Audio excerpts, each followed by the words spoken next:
of the cross. Amen. Bago kayo magsiupo, itaas ang kaliwang kamay, kanang kamay, iwagayway, ilagay sa baywang, igiling, pababa, at pulutin ang mga basura na nasa sahig. Pwede na kayo umupo, class. Magandang umaga, class. Magandang umaga po, ma'am. Kumusta naman kayo? Okay lang po. Ako'y nagagalak sapagkat kayo ay nasa mabuting kalagayan. Ngayon, nais ko munang ipakilala ang aking sarili. Ako si Binibining Rika Ongkol, ang inyong magiging guro sa umagang ito. Meron bang lumiban sa ating klase ngayon, class? Wala po, ma'am. Dahil dyan, palakpakan ninyo ang inyong mga sarili.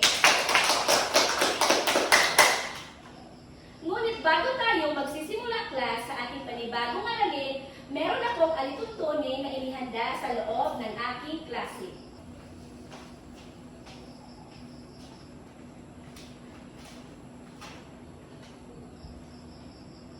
Ito ang tinatawag ko na 5 M's. Kasi pakibasa, class, ng ating alituntunin. Makinig, magbasa at manood, makialam, matuto at mag-enjoy. Maliwanag ba ang inilahad ko ng alituntunin, class? Yes, ma'am.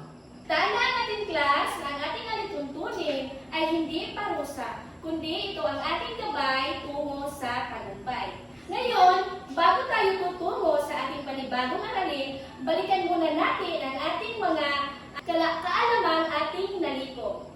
Meron akong inihanda dito, class, na isang aktibidad. Tinatawag ko itong tanong ko, sagot mo. Kung sino man ang gustong sumagot, itaas lamang ang kaliwang kamay. Maliwanag ba, class? Opo, ma'am. Sino ang nakakaalala sa ating nakaraang paksa? Sino ang gustong sumagot? Yes, John Paul? Ang nakaraang paksa ko na din, ma'am, ay tungkol sa banghay o anekdota. Napakagaling! Talagang natitiyak kong naiintindihan ninyo ang ating nakaraang paksa. Ngayon, class, may panibagong akong inihanda na aralin. Sabi ka ba kayo, class? Opo, ma'am. Ngunit bago yan, meron akong inihanda dito na talaan ng puntos. Tinatawag ko itong punan mo ako. Meron akong inihanda dito, class, na talaan ng puntos. Nasa isang puno na mangga na hitik ng bunga upang magkaroon ng inyong basket ng mangga, ay kailangan ninyong sumagot sa mga katanungan na aking inihanda. Dahil ang bawat mangga ay may kaakibat na puntos. Okay, class, pag ang inyong pangkat ay nakakatanggap ng hinog na mangga, ang ibig sabihin, mayroon kayong 10 puntos. At kapag ang inyo namang pangkat ay nakakatanggap ng hilaw na mangga, ang ibig sabihin niya ng inyong pangkat ay nagkakaroon ng 5 puntos. Maliwanag ba, class? Opo, ma'am.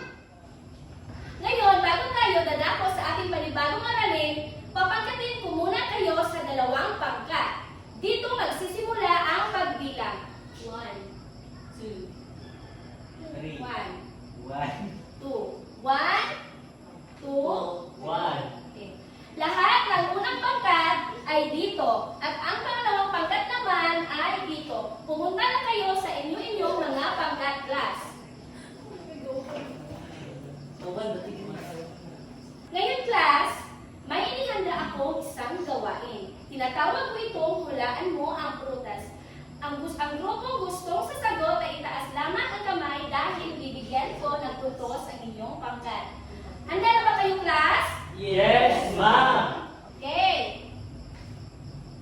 Unang bugtong. Bilog na bilog, kulay kahel, masarap inumin ang katas. Ano ito? Sino ang gustong sumagot? Okay, John Paul? Sa tingin ko, ma'am, ang buktong 1, ang sagot ko sa buktong 1 ay orange or dalandan. Okay, John Paul, titingnan natin ang iyong sagot kung tama ba ito. Magaling! Dahil dyan ang inyong pagka ay magkakaroon ng hinog na mangga. Oh,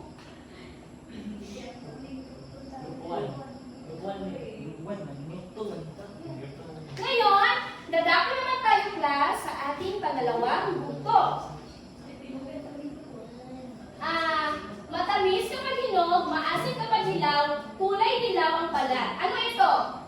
Yes, Grace? Sa tingin ko ay mangga. Okay, Grace, tingnan natin kung inyong sagot ay tama. Magaling! Nagkaroon ng hinog na mangga.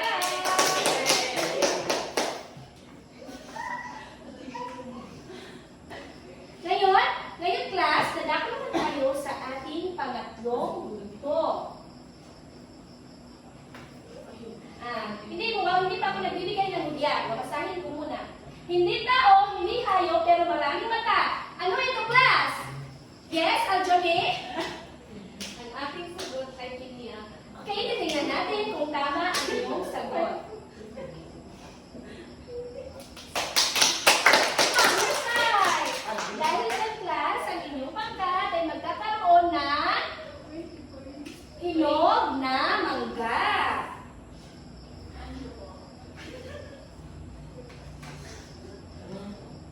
Ngayon class, ano ang napapansin nyo sa prutas na pinya? Yes, Herman J? Maraming mata. Magaling! Dahil dyan, ang inyong grupo ay magkakaroon ng hilaw na mangga.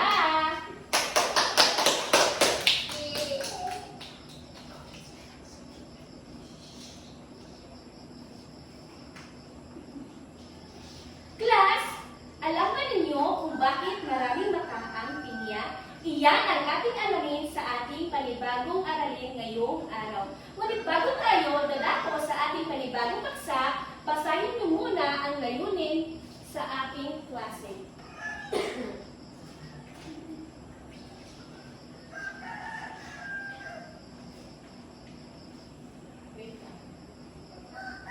Ang unang layunin, pakibasa lahat ng mga lalaki, at ang pangalawang layunin, pakibasa lahat ng mga babae, at ang pangatlong layunin ay pakibasa ninyong lahat. Maliwanag ba, class?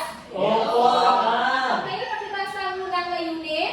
Natutukoy ang mga tauhan na tagpuan sa akdang binahagi. Pangalawang layunin. Napapahalagahan ang aral o mensaheng taglay ng akdang binahagi. Ang pangatlong layunin, pakibasa. Nakakagawa ng malikhaing dula gamit ang buod ng akda. Maraming salamat sa pagbasa, class. Class, makakamit ba natin ang ating layunin sa umagang ito? Opo, ma'am. Okay, makakamit natin yan sa pamamagitan ng inyong partisipasyon at kooperasyon. Class, kanina, pinag-uusapan natin ang mga prutas sa pamamagitan ng buko. Ngayon naman, class, gusto kong pag-usapan natin ang isang alamat ng prutas. Ngunit bago tayo dadako dyan, basahin niyo muna kung ano ang alamat. Okay, Herman J, pakibasa ang alamat. Alamat. Ang alamat ay isang uri ng kwentong bayan na nagpapaliwanag tungkol sa pinagmulan ng isang bagay, lugar, halaman, hayop, pangyayari o pangalan. Kadalasan natataglay ito ng mga elementong mga fantasya o kababalaghan at ipinapasya sa pamamagitan ng pasalitang tradisyon. Okay, maraming salamat, Herman J, sa pagbasa. So class, alam natin mo na ang alamat ay isang uri ng kwento na nagpapaliwanag tungkol sa pinagmulan ng isang bagay, lugar, halaman o hayop, pangyayari at mga elemento na magitan ng pasalitang tradisyon.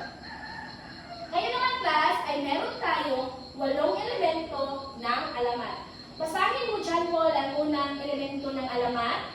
tauhan. Ito ang mga gumaganap sa kwento. Pangalawang elemento ng alamat, pakibasa, hero. Tagpuan, dito kung saan naganap ang mga pangyayari. Pangatlong elemento ng alamat, pakibasa, aldiame. Banghay, takbo ng kwento, simula, gitna, bukas.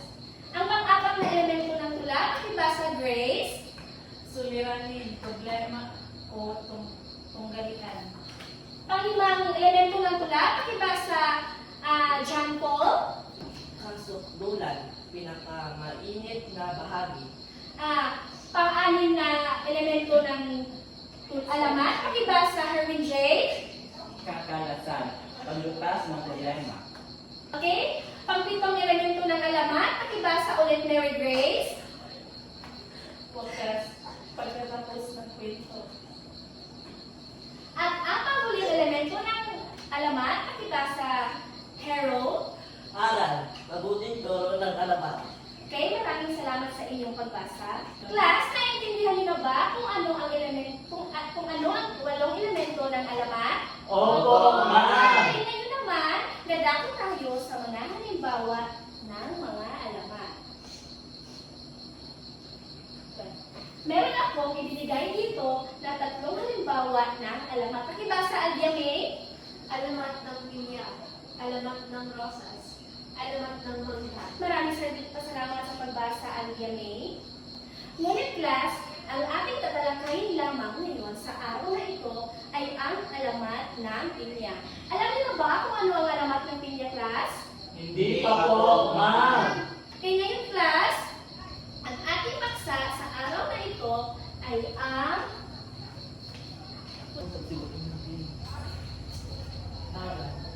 Okay, ngayong class, ang ating magiging paksa sa araw na ito ay ang aral ng alamat ng pinya, pagpapahalaga sa pagsunod sa magulang. Ngunit class, hindi ako ang magbabasa ng kwento, kundi papanoorin nyo ito sa pamamagitan ng ating inihanda na video sa telebisyon. Ngunit class, bago ko ipapanood sa inyo ang video, ay pakibasa muna ninyo ang ating inihandang gabay na tanong.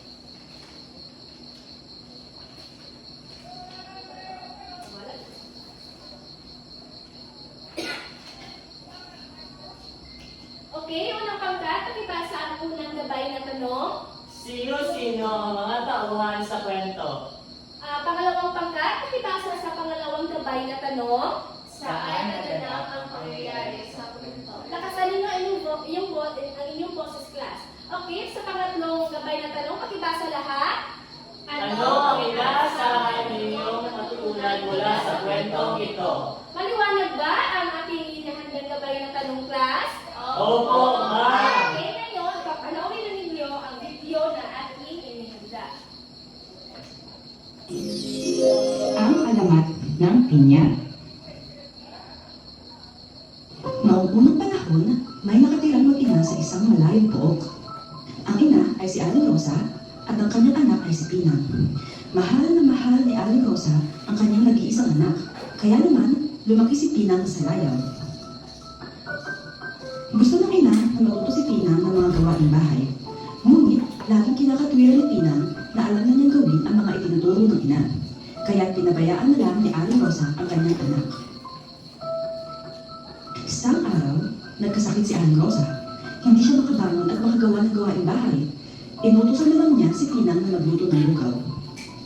Isinalang ni Pinang ang lugaw, ngunit napabayaan dahil sa kanyang kakalaro. Ang lugaw ay dumikit sa palayo at nasunog. Nagpasensya na lang si Aling Rosa. Sa katwiran niya ay napagsilbihan naman siya ng kanyang anak kahit papaano. Nagtagal ang sakit ni Aling Rosa, kaya napilitan si Pinang na gumawa sa bahay. Isang araw, sa kanyang pagluluto, hindi niya makita ang posporo. Tinanong ni Pinang ang kanyang ina kung nasaan ito. Isang beses naman ay ang sandok ang hinahanap. Ganoon na ganoon ang nangyayari. Maraming bagay ang hindi agad nakikita at tinatanong ang kanyang ina. Nayamot si Aling Rosa sa kakatanong ng kanyang anak, kaya't nawika nito. Naku Pinang, sana'y magkaroon ka ng maraming mata upang makita mo ang lahat ng bagay at hindi ka natanong ng tanong sa akin. Dahil alam niyang galit na ang kanyang ina, ay hindi na umiwi si Pinang. Umalis na lamang siya upang hanapin ang sadok na hinahanap. gabihan, wala si Pinang sa bahay. Nabahala si Aling Rosa. Tinatawag niya ang kanyang anak, ngunit walang sumasagot. Napilitan siyang bumangon at naghanda ng pagkain. Pagkaraan ng ilang araw ay magaling na si Aling Rosa. Hinanap niya si Pinang. Tinanong niya ang mga kapitbahay kung nakita nila ang kanyang anak. Ngunit naglaho parang wala si Pinang. Hindi na nakita ni Aling Rosa si Pinang. Isang araw, may nakitang halaman si Aling Rosa sa kanyang bakuran. Hindi niya alam kung anong uri ng halaman iyon.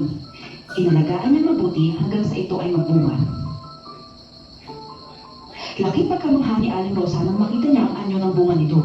Ito'y hugis ulo at napapalibutan ng mata. Biglang naalala ni Aling Rosa ang huli niyang sinabi kay Pinang, na sana'y magkaroon ito ng maraming mata para makita niya ang kanyang hinahanap. Tahimik na nanangis si Aling Rosa at laking pagsisisi dahil tumalab ang kanyang sinabi sa anak. Inalagaan niya mabuti ang halaman at tinawag itong Pinang. Sa paglipat-lipat sa bibig ng mga tao, ang Pinang ay naging pinya.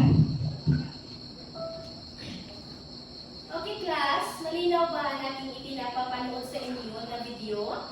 Opo, ma'am. Okay, ngayon upang malalaman ko talaga na talagang nakikinig kayo sa inyong pinapanood na video, ay balikan natin ang ating gabay na tanong. Okay, sino-sino ang mga tauhan sa kwento? Okay, Alyame? Ang mga tauhan sa kwento ay si Aling Rosa at si Pinang. Magaling! Dahil dyan, bigyan natin siya ng amazing clap. Alam ba ninyo kung ano ang amazing clap, guys? Ay, class? Alam, yes, ma'am. Okay. 1, 2, 3, 1, 2, 3. Zing, zing, zing! Amazing! At dahil dyan, ang inyong pagkat ay magkakaroon ng hinog na mangga.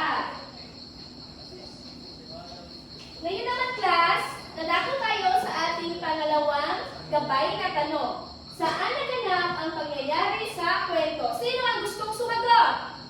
Okay, John Paul? Base sa napanood naming video, naganap ang pangyayari sa kwento doon sa bahay ni Aling Rosa at ni Pina. Mahusay! Dahil dyan, bigyan natin siya ng tanggol clap. Alam ba ninyo kung ano ang tanggol clap, guys? Hindi Ha? po, ma'am. Okay, ganito lang yun. 1, 2, 3, 1, 2, 3, rigor si tanggol! Okay, class? Kayo naman? 1, 2, 3, 1, 2, 3. Rigor si tanggol. Okay, dahil dyan, ang inyong pangkat ay magkakaroon ng hinog na mangga.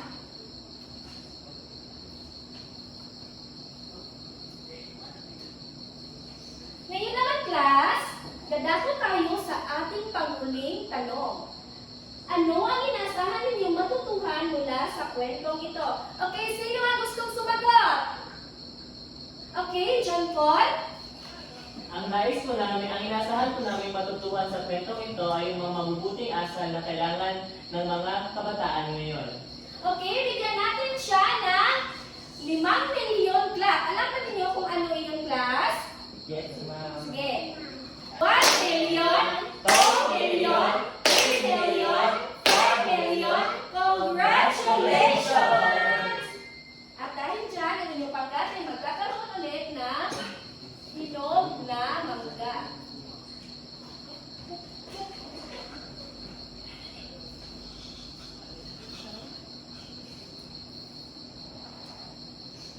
Class, bagay sa paksang ating tinatalakay at base sa inyong mga sagot, meron ulit akong katanungan sa inyo.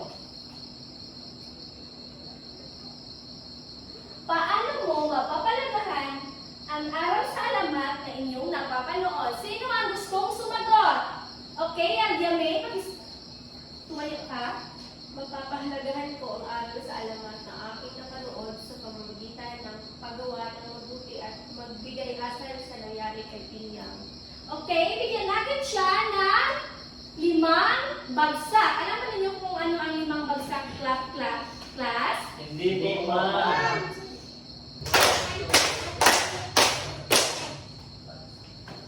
Okay? Batay sa ating video na pinapanood, ay makikita natin doon, no, ay may kaakibat na parusa.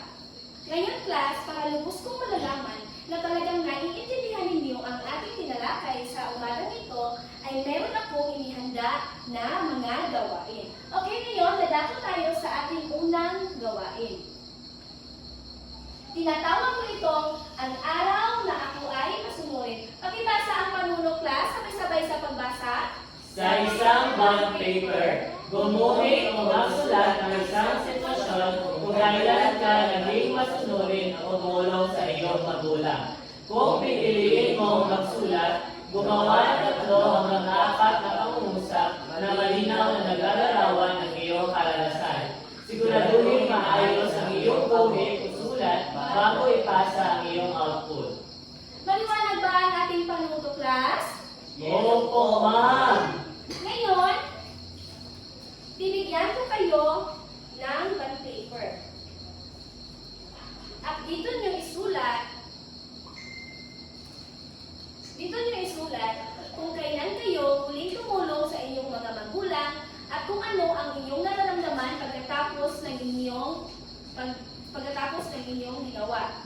At ipapaliwanag dito sa harapan pagkatapos ninyong gawin. Okay, dito sa unang pangkat. Dito naman sa pangalawang pangkat.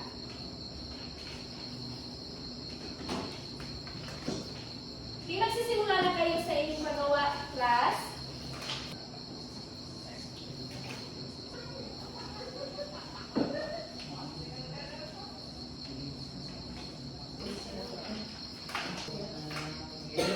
Kami ang lupon team na napakagaling si Ado, Adiri, Dirito. Lupon team, napakagaling. Okay, sino ang gustong magbahagi sa inyong ginawa dito sa harapan, class? Okay, John Paul, bahagi mo na sa harapan. So, gumuhit kami ng dalawang nag-represent na kung ano ang last na ginawa namin sa pagtulong namin sa aming magulang.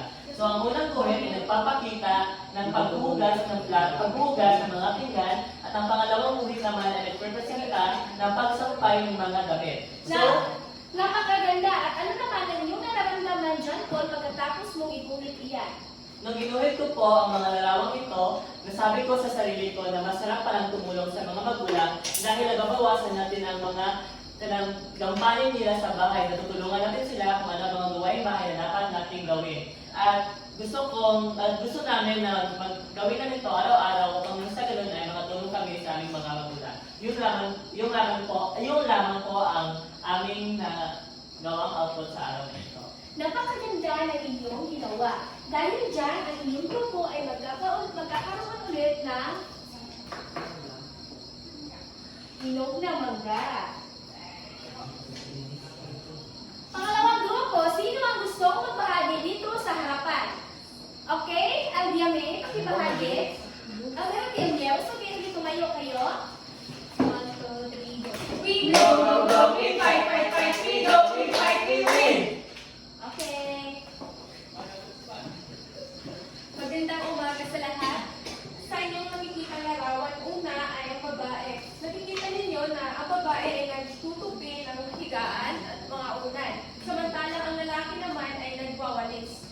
Sa aking natutunan na dapat pala tumulong tayo sa ating mga magulang at maging responsableng bata. Okay, maraming salamat sa inyong pagbahagi, Albiame. Maaari ka nang umupo. Ako dyan, palakpakan muna ninyo ang inyong mga sarili. Okay, class, no? Talagang pagtutulong tayo sa ating mga magulang ay hindi lamang natin ang ating mga magulang ang ating napapasaya, kundi pati na rin ang ating sarili. Ngayon, class, handa na ba kayo sa ating pangalawang gawain, class? Yes, ma'am! Okay? Okay, ang pangalawang gawain na aking inihanda ay tinatawag ko itong mata ng kabutihan. Pakibasa ang panuto, class. Sa loob ng ating pinoto, gumawa ng isang slogan tungkol sa alamat ng pinya na may temang mata ng kabutihan. Isulat ang isang maikli ngunit makahulugang pahayag na nagpapakita ng aral ng pagiging masunurin at mabuti sa magulang.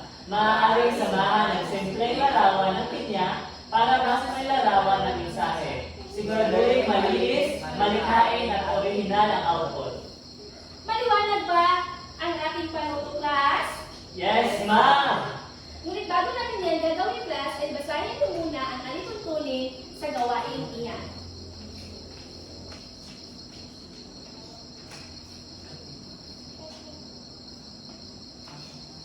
Okay? Ipapaliwanag ko sa inyo ang ating magiging pamantayan sa paggawa ng slogan, class. Okay. Kaugnayan sa alamat, dapat ang slogan ay dapat malinaw at may kinalaman sa kwento ng pinag at sa aral ng alamat. Meron kayo dyan, magkakaroon kayo niyan ng 30 points. At dito naman tayo sa pangamaikli at malinaw, dapat madaling maintindihan at maaalala, hindi lalampas sa 10 o 12 na salita. Ito naman ay, meron kayo dito 25 points. Dito naman tayo sa malikhaing pagpapahayag, meron kayo dito na 25 points at sa positibong mensahe, kasusulong ng positibong aral, meron kayo dito ng 20 points. So sa kabuuan, class, ay magkakaroon kayo ng 100 points. Okay, ngayon, class, ibibigay ko na sa inyo kung saan dito na ilalagay ang inyong magiging slogan.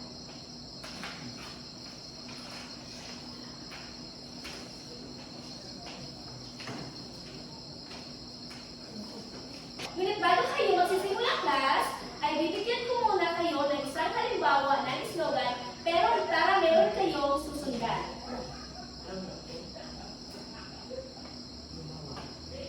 Okay. Halimbawa, ganito ang halimbawa ng nakagawa ng isang slogan. Ang masunurin, minamahal, makinig, magmahal, sumusunod. Naliwanag ba, class? Kukuha niyo ba, Opo, class? ma'am. Okay, magaling. Magsisimula na kayo.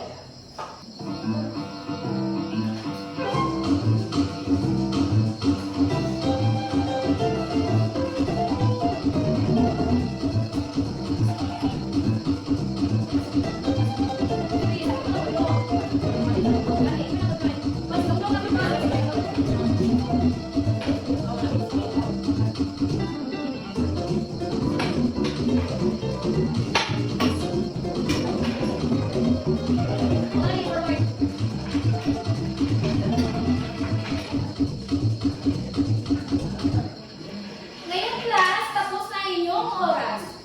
Ibahagi na ninyo ito sa harapan ng inyong mga kaklase. Okay, unang pangklase, ibahagi na ninyo sa harapan ng inyong slogan. Okay? So magandang umaga sa inyong lahat. Ito po ang output ng Group 1. So ang aming nagawang slogan ay ganito po ang inyong mababasa. Sundin ang magulang sapagkat dito nagmumula ang tunay na kabutihan. So alam naman natin lahat na dapat sundin natin ang ating mga magulang dahil ang gusto ng or ang nais ng nila sa atin ay ang makakabuti sa atin. So pag ginawa natin or sinunod natin ang ating mga magulang, ay maaaring magkaroon tayo ng magandang kinabukasan bukas sapagkat sinunod natin ang mga magulang, may mga aral tayong matutunan dyan at magkakaroon tayo ng mga magandang kinabukasan pagdating ng panahon. Napakahusay ng inyong gawa, John Paul. Dahil dyan, palakpakan ninyo ang inyong mga sarili. Bigyan natin siya ng barangay class. At bibigyan din natin ng inyong pangkat ng hinog na mangga.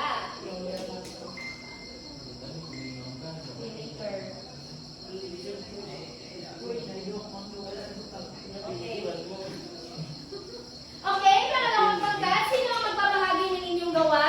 Okay, Hermin J, pag-ibahagi ng inyong gawa. Okay, ikaw nalangal yan eh. Pag-ibahagi ng inyong gawa. Ang ginawa naming slogan ay ang ganda ng anak ay nasusukat sa kanyang kabutihan at pagsunod. Ibig sabihin ay pinapahiwatig nito na sa pamamagitan ng pagsunod sa mga magulang ay natutuwa ang mga magulang sapagkat tayo naging mabuting anak. Mahusay! Okay, ayun ay maaari ka na umupo. Okay, class, napakahusay ng inyong mga gawa. At dahil dyan, palakpakan natin si Alvia May. Bibigyan din natin ng hinog na mangga ang kanilang pangkat.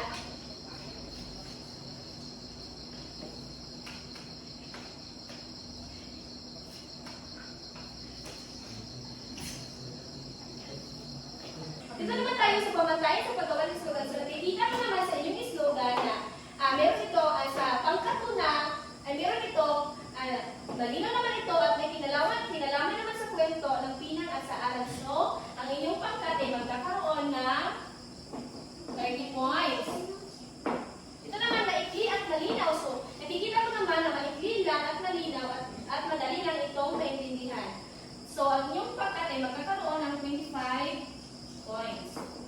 At ang malikhaing pagpapahayag, nakita ko naman na gumamit sila ng malikhaing salita o pahayag. So, ang kanilang grupo ay magkakaroon ng 25 points.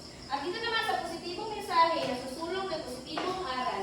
So, nakikita mo naman talaga na nasusulong at meron silang mga ilinagdag pa dito. So, meron kayong 20 points. Ito naman tayo sa pangalawang pangkat. So, sa pangalawang pangkat naman, ay nakikita ko na medyo hindi malinaw ang kinalaman ng kanilang kwento. So, ang kanilang pangkat ay magkakaroon lamang ng 25 points. Sa dito naman sa maikli at malinaw, nakikita ko naman na masyado namang maikli. So, bibigyan ko lamang ang iyong pangkat ng 20 points. At malikhaing pagpapahayag, so nakikita ko naman na malikhain ang kanilang pagpapahayag. So, bibigyan ko sila ng 25 points. At positibong mensahe, so nakikita ko naman na meron silang dinagdag na mga positibong mensahe, so bibigyan ko ang kanilang pangkat ng 20 points.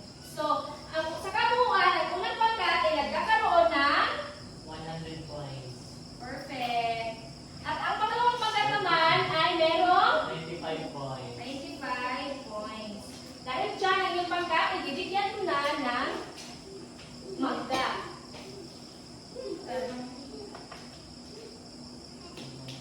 Ako'y natutuwa, class, dahil nakikita ko talaga na nakikinig kayo sa ating paksa ngayong araw. Ngayon, class, handa na ba kayo sa ating panghuling gawain, class? Handa na po kami, ma'am! Okay. Okay, ang ating panghuling gawain ay tinatawag ko itong mata mo, iyak mo. Pakibasa ang ating panuto, class. Gumawa ang grupo ng isang 3 minutong tula tungkol sa alamat ng pinya. Ipakita ang mahalagang bahagi ng kwento. Si Pinya ang ina at kung paano nagkaroon ng mga maraming mata ang pinya. Gumamit ng simpleng props o talaga ng narrator at mag-ensayo upang maging malinaw at maayos ang pag-arte sa maikling oras. Maliwanag ba ang ating panuto sa gawain iyan, class? Maliwanag po, ma'am! Ngunit, class, bago kayo magsisimula sa ating panghuling gawain, ay basahin muna natin ang pamantayan na aking inihanda.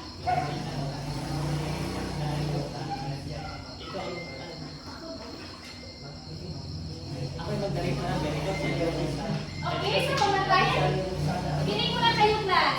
Okay, sa pamantayan sa pumarka ng pagsasabula naman, class, ay ang paghinap o pag-arte, mahumalinaw at mahusay na nagpapakita ng emosyon, kilos at karakter ng bawat tauhan, ay meron ditong 30 points. Dito naman sa dialogo at pagbigkas, meron malinaw, may tamang binibigkas at pagbuo ng pangungusap, merong 20 points.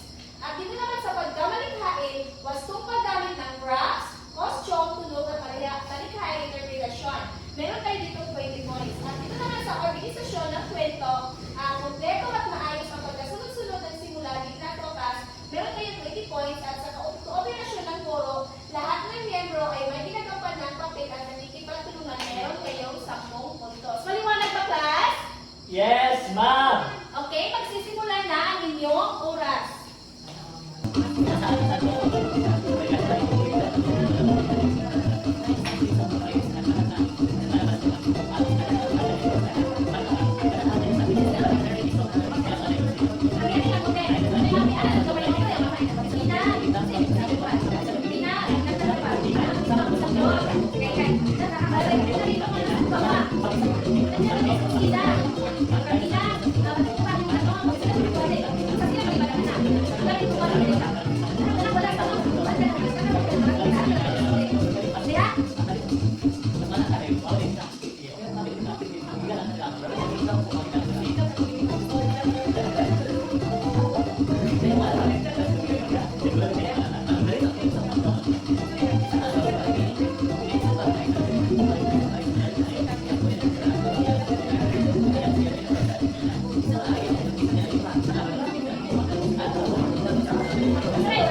Wala?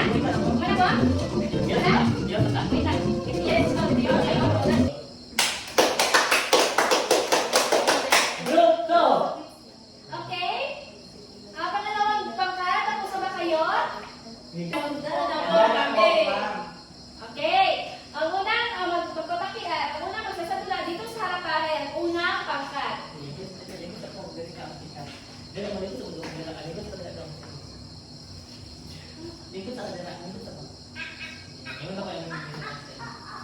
So ngayon, ay magpakilala sa magpakilala So magandang umaga po sa inyong lahat. Kami po ang Group 2. So ako po si John Paul Citeron at ako ang magiging narrator sa pagsasadulang ito. Siya naman si Harold Citeron at siya ang magiging si Alain Rosa at siya naman si John Paul Bitihan na ang kanyang karakter na ginagampanan ay si Pina. Sa isang malayong layon ay may nakatirang mag-ina si Alain Rosa at si Pina. Ang katangian ni Alain Rosa, siya ay mabuting ina, makonsiste sa kanyang mga anak, at si Pinang naman ay isang anak na tamad at palaging may hinahanap sa kanya kahit sa kanyang ina lahat ng mga kinakailangan. Isang araw, nagkasakit si Aling Rosa, kaya napilitan si Pinang na magluto ng lugaw upang ipakain sa kanyang ina. Sige na. Habang nagluluto si Pinang, ay pinuntahan niya ang kanyang ina upang maluhin ito kung nasaan ang sandok.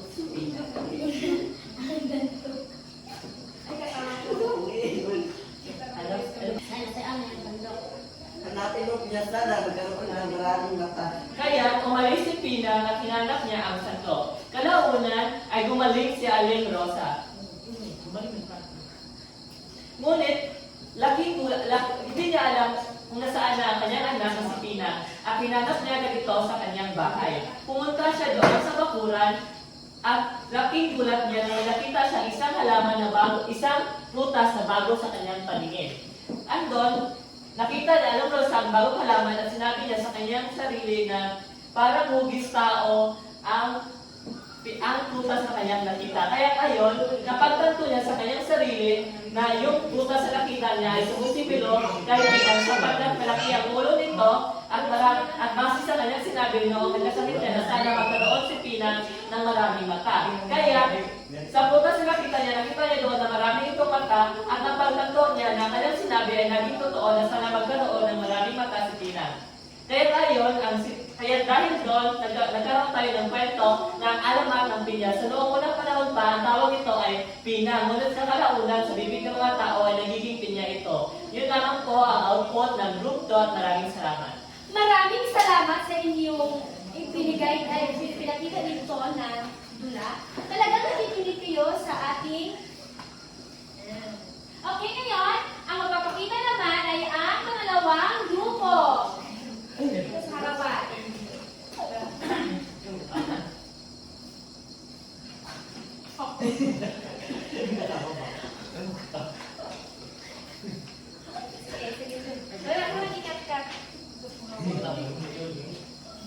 Magandang umaga sa lahat. Kami po ang pangalawang grupo. Ako po ay si Alodea Teocol. J. Tirol. Okay, simula na kayo. Magandang umaga sa ating lahat.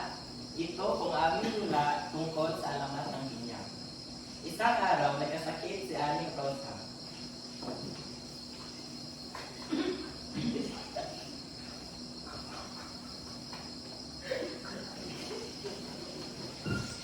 Pinang, maglinis ka ng bahay. Nay, asan yung sahig? Hindi ko makita. Pinang, gusto ka ng lugaw. Nanay naman eh.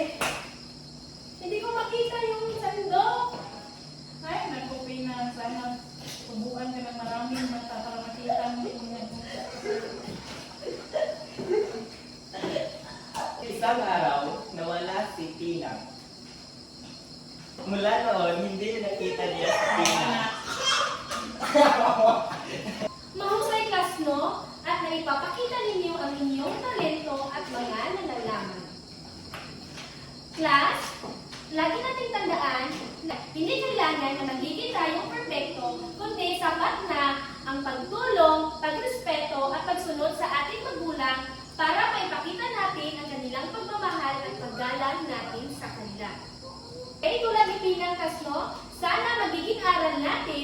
ganyang karanasan upang magiging mabuti at masunurin tayong mga anak sa ating mga magulang.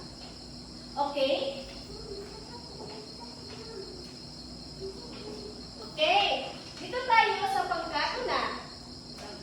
Bibigay na ako ng score sa bawat pangkat. Okay, dito tayo sa unang pangkat. Pagganap, pag-arte, malinaw at mahusay na nagpapakita ng emosyon, kilos at karakter ng bawat tauhan. So, nakikita ko talaga noon na pinakita nila ang kanilang emosyon. So, ang pangkat-una ay magkakaroon ng 30 points. Ito naman tayo sa dialogo at pagbigkas. So, nakikita ko talaga na sa unang pangkat ay malinaw at may tamang diin ng bigkas at pagbuo ng kanilang pag-uusap. So, ang kanilang puntos ay magkakaroon ng 20 points. At dito naman tayo sa pagkamalikhain. Paggamit ng crafts, costume, tulog at malikhain interpretation. So, nakikita ko lang na parang medyo may kulang. So, ang kanilang pangkat ay magkakaroon lamang ng 15 puntos. At dito naman tayo sa organisasyon ng kwento. So, kumpleto at maayos ang pagkasusunod ng simula, gitna, at wakas. So, nakikita ko talaga na nagsisimula sila sa gitna, sa simula, gitna, at wakas. Dahil dyan ang kanilang pangkat ay magkakaroon ng 20 points. At sa kooperasyon naman ng grupo is nakikita ko talagang nakikipag-cooperate ang lahat. So, meron sila 10 puntos. Dito naman tayo sa pangalawang pangkat. Okay, pagganap at pag-arte. So, nakita ko naman na umaarte naman kayo. So, ang inyong grupo ay magkakaroon ng 30 points. At dito naman sa dialogo at pagbigkas, may malinaw, may tamang diin, bigkas, at pagbuo ng pag-uusap. So, parang nakukulangan pa si teacher, no? So, bibigyan ko lamang inyong pangkat ng 15 points. At dito naman tayo sa pagkamalikhain. So, nakikita ko naman na parang nakukulangan ako sa kanilang props, costume, at tunog. Kaya inyong grupo ay magkakaroon lamang ng 15 points. At dito naman tayo sa organisasyon ng kwento. So, kumplito at maayos ang pagkasunod-sunod ng simula, gitna, at wakas. So, nakikita ko naman na nagkasunod-sunod, so meron kayong 20 points. At dito naman tayo sa kooperasyon ng grupo. So, ang lahat naman doon is nakikipag-cooperate. So, ang inyong grupo ay magkakaroon ng 10 points. So, sa kabuuan, ang unang pangkat ay nagkakaroon ng 95 points. okay, 95 points. Ang pangalawang grupo naman ay merong 90 points. 19 points. So, ang grupo na may pinakamataas na points ay ang unang pangkat. Dahil dyan, ang inyong grupo ay magkakaroon ng hinog na mangga.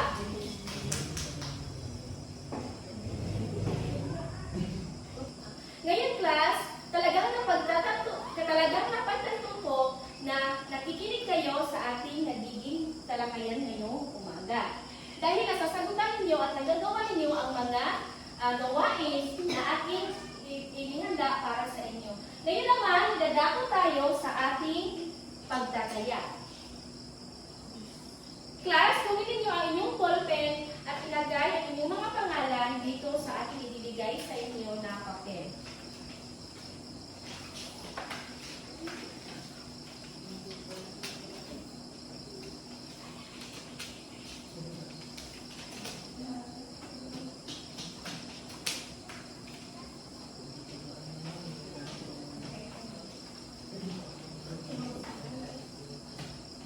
Tapos na ba, class? Tapos na po, ma'am. Ngayon, ipasa na ninyo ang inyong mga papel.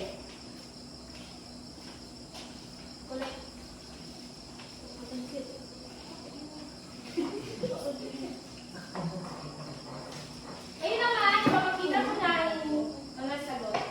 Ganito ang susi ng kasagutan. So, sino ang perfect? Ma'am. Mahusay, talagang naiintindihan ninyo ang ating paksa ngayong umaga. Napakagaling ninyo ngayong araw, class. Tandaan natin na ang katalinuhan ay hindi lang nasusukat sa papel, kundi nakikita ito sa gawa at paggawa sa asal at paggawa ng mabuti. So tandaan, sa inyong bahay, class mo, sana ipakita ninyo sa inyong mga magulang ang pagiging mabuti at masunuring anak. Ngayon naman, class, meron akong ibibigay na takdang aralin sa inyo. Pakibasa ang panutong, class. Sa bahay, umuhit kayo ng inyong paboritong prutas at gumawa ng sariling alamat kung paano ito nagkaroon ng kakaibang katangian. Halimbawa, bakit mabango ang mangga o bakit pula ang pakwan sa loob? Isusumiti ito bukas. Maliwanag ba ang ating takdang aralin, class? Yes, ma'am! Okay. Muli, ako si Binibining Rica Ungkol. Naway may natutunan kayo sa umagang ito. Paalam, class! Paalam!